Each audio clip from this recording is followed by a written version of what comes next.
আজকে আমরা সাপ্তাহিক চাকরির নিয়ে আলোচনা করব। কি কি চাকরি? সাপ্তাহিক চাকরির কাগজ। বাংলাদেশ বিদ্যুৎ উন্নয়ন বোর্ড, পদসংখ্যা 1596 জন। বাংলাদেশ বিদ্যুৎ উন্নয়ন বোর্ড, পদসংখ্যা হচ্ছে 1596 জন। সহকারী পদের নাম হচ্ছে সহকারী, 1596 জন। বেতন হচ্ছে 8,500 থেকে 20,570 টাকা। পদসংখ্যা হচ্ছে 1596 জন এবং যোগ্যতা অভিজ্ঞতা হচ্ছে এসএসসি ও সমমান। কারিগরি ইনস্টিটিউট হতে এসএসসি সমমানের কারিগরি ট্রেড কোর্স পাস, কোনো পরীক্ষাতে দ্বিতীয় বিভাগ বা শ্রেণী সম্মানের জিপিএ সিজিপিএ নিম্নে নয়, অর্থাৎ তৃতীয় বিভাগ হলে সম্ভব না, যোগ্যতা দেওয়া হবে না তৃতীয় বিভাগ হলে। আবেদনের সময়সীমা নিম্নরূপ: 24/11/2025 তারিখ সকাল 10:10 থেকে ফি জমা দেন শুরু তারিখ সময় এর মধ্যে তোমাদের জমা দিতে হবে, শুরু হবে। এবং আবেদন জমাদানের শেষ তারিখ ও সময় 15/12/2025 তারিখ বিকাল 5টা মধ্যে জমা দিতে হবে। এখানে আছে স্থানীয় সরকার ও পল্লী উন্নয়ন ও সমবায় মন্ত্রণালয়। পদসংখ্যা 897 জন। পদের নাম হচ্ছে পৌর নির্বাচিত কর্মকর্তা 26 জন। যোগ্যতা দ্বিতীয় শ্রেণীর স্নাতকোত্তর ডিগ্রি সহ প্রশাসনিক কাজে 5 বছরের অভিজ্ঞতা। 2 নম্বরটা হচ্ছে হিসাবরক্ষক কর্মকর্তা, সহকারী প্রকৌশলী, মেডিকেল অফিসার, শহর পরিকল্পনাবিদ, সমাজ উন্নয়ন, উপসহকারী প্রকৌশলী, এই হচ্ছে পদ। যারা বিস্তারিত ভিডিও চাও তারা কমেন্টে বলতে পারো, বিস্তারিত ভিডিও পেয়ে যাবে। বাংলাদেশ ব্যাংকে চাকরি, পদসংখ্যা হচ্ছে 852 জন। অফিসার পদের নাম হচ্ছে অফিসার, সোনালী ব্যাংকে পিএলসি 84টি, অগ্রণী ব্যাংক পিএলসি 300টি, রূপালী ব্যাংক পিএলসি 200টি, বাংলাদেশ ডেভেলপমেন্ট ব্যাংক পিএলসি 41টি, বেসিক ব্যাংক লিমিটেড 48টি, বাংলাদেশ কৃষি ব্যাংক 162টি এবং প্রবাসী কল্যাণ ব্যাংক 17টি। এই হচ্ছে পদসংখ্যা হচ্ছে 852 জন। যোগ্যতা অভিজ্ঞতা: যে কোনো বিষয়ে স্নাতকোত্তর ডিগ্রি বা 4 বছর মেয়াদী স্নাতক ও স্নাতকোত্তর ডিগ্রি থাকতে হবে। মাধ্যমিক স্কুল সার্টিফিকেট সমমানী তত্ত্ব পর্যায়ের পরীক্ষাসমূহ একটিতে প্রথম বিভাগ শ্রেণী থাকতে হবে। গেটিং পদ্ধতির ফলাফলের ক্ষেত্রে সরকারি নীতিমালা প্রযোজ্য হবে। কোনো পর্যায়ে তৃতীয় বিভাগ শ্রেণী গ্রহণযোগ্য হবে না।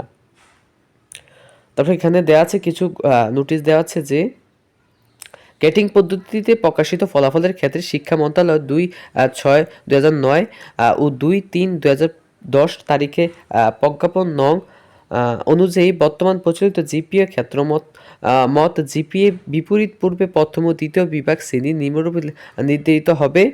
প্রথম এসএসসি সম্মানী এইচএসসি সম্মানী পরীক্ষা ফলাফলের ক্ষেত্রে জিপিএ 3 বা ততোর্ধ্ব প্রথম বিভাগ এবং জিপিএ 2 বা ততোর্ধ্ব কিন্তু 3-এর কম দ্বিতীয় বিভাগ। এগুলো একটু দেখে নেবেন। আমাদের যে জিনিসটা দেখা উচিত সেটা হচ্ছে বয়স। 1/7/2025 তারিখে সকল প্রার্থীর ক্ষেত্রে সর্বনিম্ন 21 বছর এবং সর্বোচ্চ 32 বছর হতে হবে এবং দাখিলের শেষ তারিখ ও সময় হচ্ছে 7/12/2025 তারিখ রাত 12টার আগে।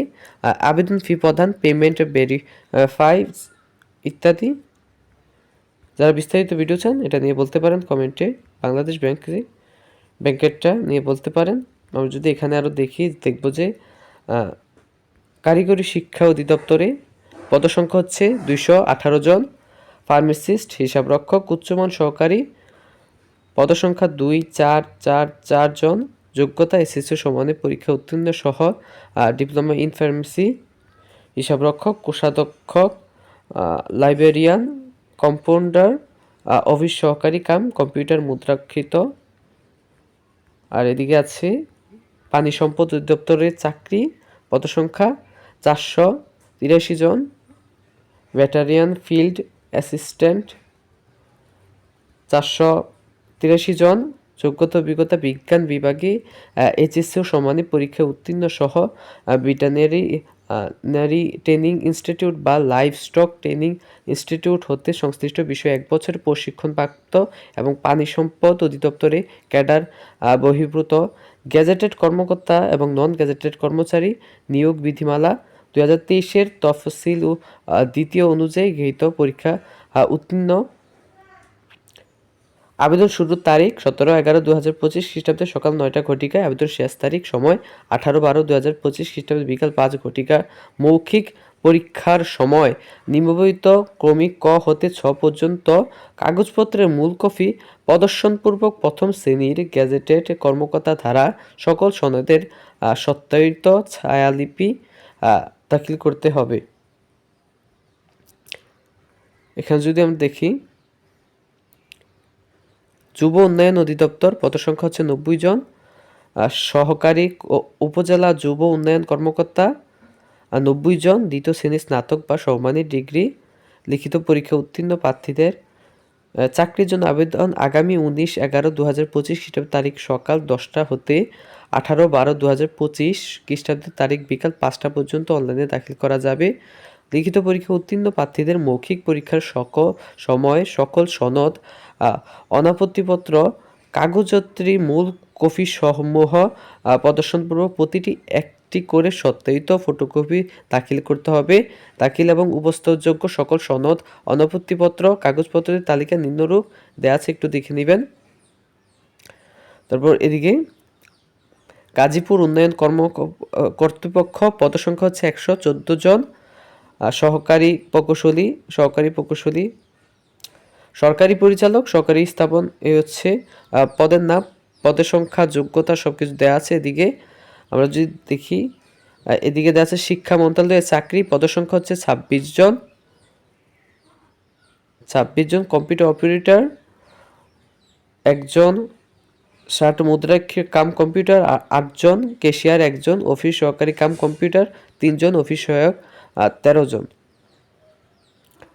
খুলনা সিটি কর্পোরেশন পদ সংখ্যা হচ্ছে 14 জন। নির্বাহী প্রকৌশলী সিভিল, নির্বাহী প্রকৌশলী যান্ত্রিক, নির্বাহী প্রকৌশলী বিদ্যুৎ পদ সংখ্যা 1 জন করে। এগুলো নিয়ে বিস্তারিত ভিডিও চান তাহলে আমাদের বলতে পারেন, ভিডিও পেয়ে যাবেন আমাদের চ্যানেলে, বিস্তারিত ভিডিও পেয়ে যাবেন। তাই চ্যানেলটাকে সাবস্ক্রাইব এবং লাইক এবং কমেন্ট করে যান ভিডিওটা। বাংলাদেশ ওয়াকফ প্রশাসক পদসংখ্যা হচ্ছে 6 জন। স্থানীয় সরকার পল্লী উন্নয়ন ও সমবায় মন্ত্রণালয় পদসংখ্যা 93 জন।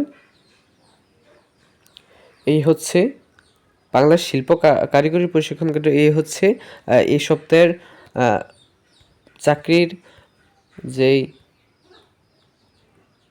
চাকরির খবর পত্রিকা, সরকারি বেসরকারি সব কিছু নিয়ে আজকের এই হচ্ছে পত্রিকা। যারা বিস্তারিত ভিডিও চান, কোনটা নিয়ে বিস্তারিত ভিডিও চান সেটা কমেন্টে বলতে পারেন, আমরা বিস্তারিত ভিডিও দেওয়ার চেষ্টা করব। এবং ভিডিওটাকে ভালো লাগলে একটা লাইক, কমেন্ট এবং সাবস্ক্রাইব করে দিতে পারেন চ্যানেলটাকে। ভালো থাকুন, সুস্থ থাকুন।